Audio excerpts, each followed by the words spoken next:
Kong is the most expensive property market in the world. Transport systems, telecommunications are all in the hands of a wealthy elite who also dominate the property sector. What you are looking at is not a prison cell, but somebody's home. In an area of just 2 square meters, about the same size as a phone booth, is one of Hong Kong's infamous coffin homes. With one shared bathroom between 20 people, these are not outliers. Across the small city, more than 200,000 people live in conditions like this.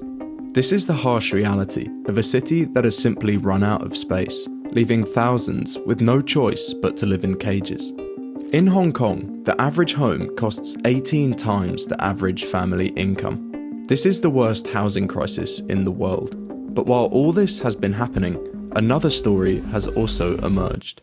Last year, the wealthiest 10% of households in Hong Kong earned 82 times more than the poorest 10%. This figure has more than doubled in just 5 years. At the centre of this are 4 families who dominate Hong Kong's real estate through their Big 4 conglomerates. With a combined net worth exceeding $100 billion, they control over half of Hong Kong's private housing, vast land reserves, and assets larger than the city's annual GDP. While millions are crammed into tight conditions, the city's 6 richest property tycoons are manipulating land supply and driving prices even higher. But as we researched this topic more, we found that this was just the tip of the iceberg. Hong Kong appears to be a wealthy city, but behind the glittering skyrises is another story of a dystopian country, run by a few secretive individuals. This is the sad reality of Hong Kong. This is Kai, a 60-year-old cleaner in Hong Kong's Mong Kok district. For $300 a month, he gets to rent this bedbug-infected section, measuring just 20 square feet. For him, even this is preferable to eviction, with nowhere else to go, and no resettlement arrangements. For single applicants like him, the wait for public housing can stretch longer than 10 years. This situation didn't happen overnight. Hong Kong has a long history of poor living conditions, but to understand how one of Asia's richest cities forces so many to live in cages, we need to look back, because decisions made decades ago have built this dystopian landscape. Modern-day Hong Kong was born out of war. Britain didn't inherit it, they took it. And with that seizure came a new rule.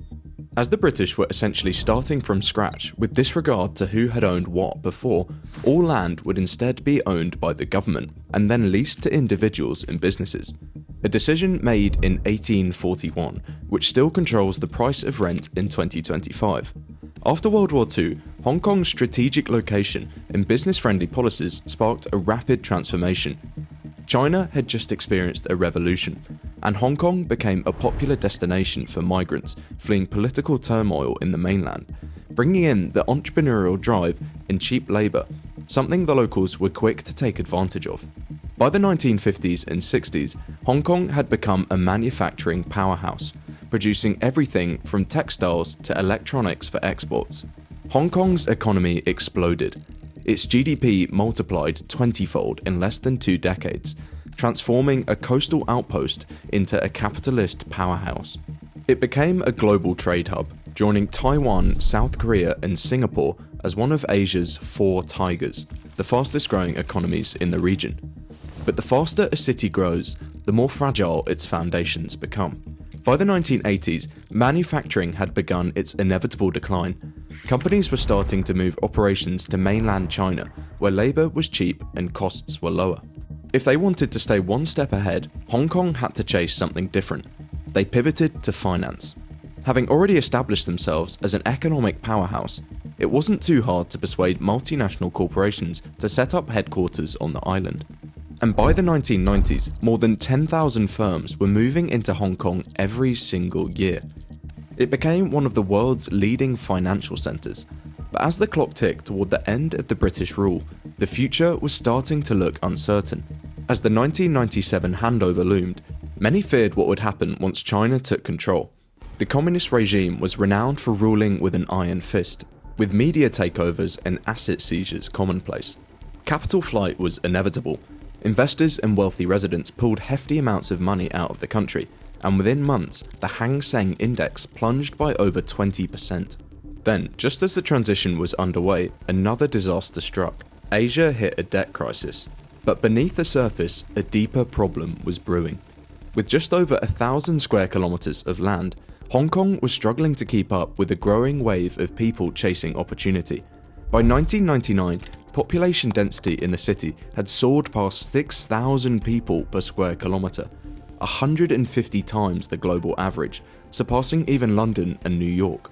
Since its boom period, the population had nearly tripled, but the land had stayed the same. Housing had become scarce and increasingly unaffordable.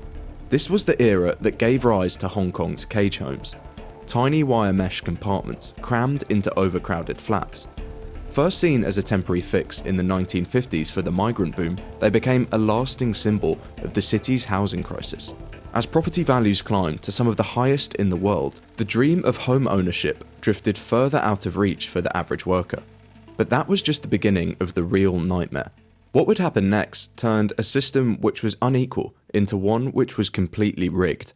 This video is brought to you by Manscaped, the brand revolutionising male grooming. Their Beard and Balls bundle features two high-performance tools, the Lawnmower 5 Ultra and the Beard Hedger, one for below the belt and one for above, both of which are waterproof, wireless and built to last. You get skin-safe blades, precision trimming and up to 60 minutes of cordless runtime, all the tools that you need to stay sharp without putting your most valuable assets at risk. It's grooming with efficiency and self-preservation in mind. Get 20% off and free international shipping with the code INVISIBLEHAND at manscaped.com.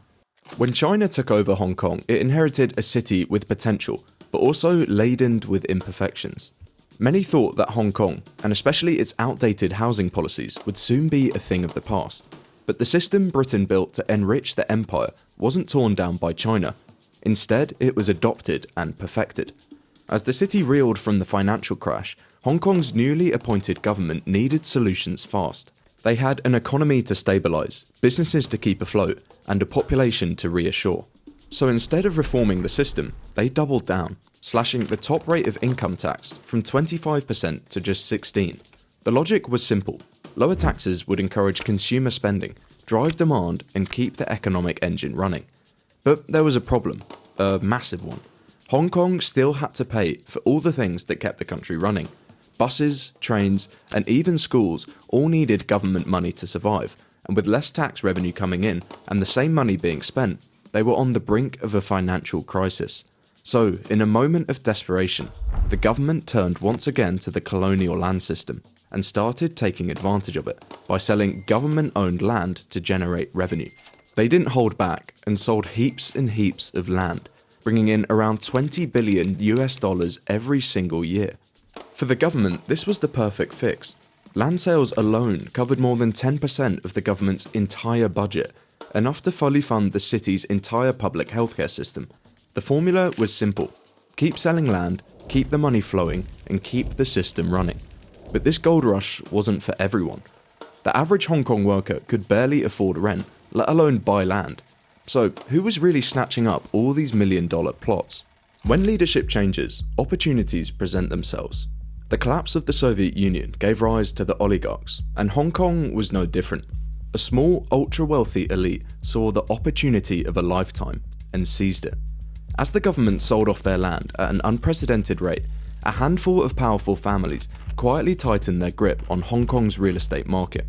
Over time, 4 names stood above the rest: the Kwok, the Lee, and the Cheng families. But their influence extends far beyond real estate. With near infinite wealth, they formed strong business ties with both the Hong Kong government and mainland Chinese authorities. In theory, Hong Kong runs on a free market capitalist system, but in practice, housing is no market at all. It's a monopoly controlled by a few people. Their dominance wasn't just about property, it was about influence, control, and the ability to bend an entire city to their will. But just how powerful really are these tycoons? To understand the full scope of their dominance, let's take a closer look at their empire. The 4 families control these 4 property companies. They're more than just names. To the people of Hong Kong, they are the forces that shape the very skyline of the city and dictate the cost of calling their place home. Together, these four families have amassed a combined net worth exceeding $100 billion, more than the entire GDP of some nations. But their wealth isn't just measured in dollars. They own leverage over the market, the media, and the government. With that kind of power, the question is not if they will abuse it for profit, it's how they are going to do it. For years, these developers have mastered the art of market manipulation, strategically limiting the release of new apartments to keep supply tight, driving up the prices higher and higher. This artificial scarcity translates into staggering profit margins, among the highest in the world. While property developers in countries like the US and the UK live off margins around 15%, these firms routinely enjoy margins of 30 to 50%, raking in billions annually. Their ability to control supply not only artificially inflates the values, but also ensures that housing remains an increasingly unattainable luxury for many. To push their profits even further, they have been shrinking the size of apartments to extreme levels. With no real competition, nano flats, some as small as 120 square feet, barely enough room for a sink and a bed, are becoming an increasingly common trend amongst newly developed estates. For many lower middle class Hong Kong residents, these boxes were now their only options, with an estimate of over 220,000 people now living in these flats. Though instant government action seems incredibly necessary, the sheer political influence of these firms completely stops any significant changes from being made. Land policies remain in their favour, while public housing and affordability measures are deprioritised. The numbers tell a shocking story. Last year, the wealthiest 10% of Hong Kong households earned 82 times more than the poorest 10%. 5 years ago, that number was merely half as large. For over a decade, Hong Kong has consistently ranked among the top 10 most unequal places on Earth, according to the Gini Index, and it has now surpassed every other country in Asia, a region already known for wealth divides. In a city of 8 million people, just 80 control 11% of Hong Kong's entire wealth.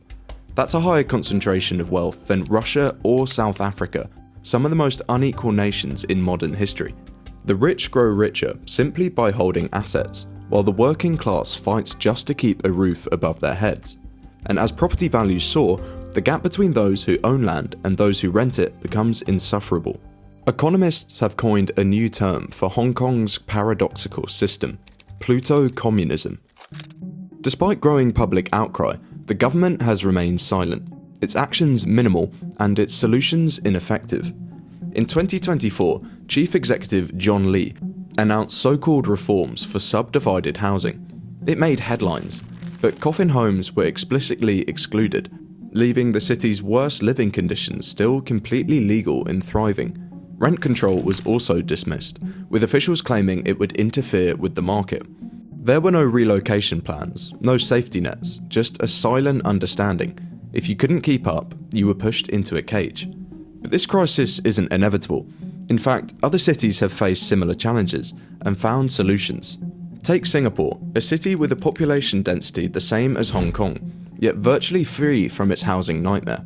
Why? Because decades ago, Singapore's government decided to take matters into their own hands. It established the Housing and Development Board, which today builds and manages over 80% of all homes, offering affordable, high-quality housing for all income levels. With abundant public housing, private developers had no room to exploit renters. On the other hand, South Korea allows the free market to still operate, but puts checks on greed. Instead of allowing billionaires to hoard properties, South Korea introduced a massive property gains tax reaching up to 50% of profits on multi-property owners. In Hong Kong, experts have done the same, calling for reform to broaden the tax base, increase the land supply, and enforce transparency. But every suggestion was ignored, because meaningful change would mean confronting the billionaires who profit from the crisis. Instead, the burden fell on the people, crushed by rising rents, shrinking spaces, and a government that chose wealth over welfare. The crisis is now severe. In 2023, there were more than 1,000 suicide deaths across Hong Kong, with 3 people a day taking their own lives because they simply couldn't bear the suffering. For much of its history, Hong Kong has been seen as a place where hard work led to success. Immigrants, entrepreneurs, and workers believed that if they put in the effort, they could carve out a better life for themselves. But that promise is now dead. The housing crisis has effectively ended social mobility. A university graduate entering the workforce today would need to save every penny of their salary for about 20 years just to afford a tiny apartment. Even professionals with stable jobs are stuck, living with parents into their 30s or crammed into shared micro apartments. Over 80% of Hong Kong's youth believe that they'll never own a home, and many are choosing to leave altogether.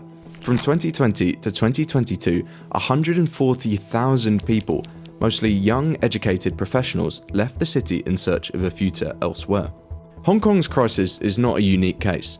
It's a cautionary tale for global cities facing similar inequality, from Singapore to London to New York. Real estate monopolisation and extreme inequality are growing problems worldwide, and if left unchecked, housing becomes less about providing shelter and more about investment opportunities for the wealthy. While every city has its own circumstances, the core issues remain the same. When housing becomes unattainable, so does economic stability for those who rely on it most. This isn't just a housing crisis, it's the result of a system built to protect wealth and power, no matter the cost.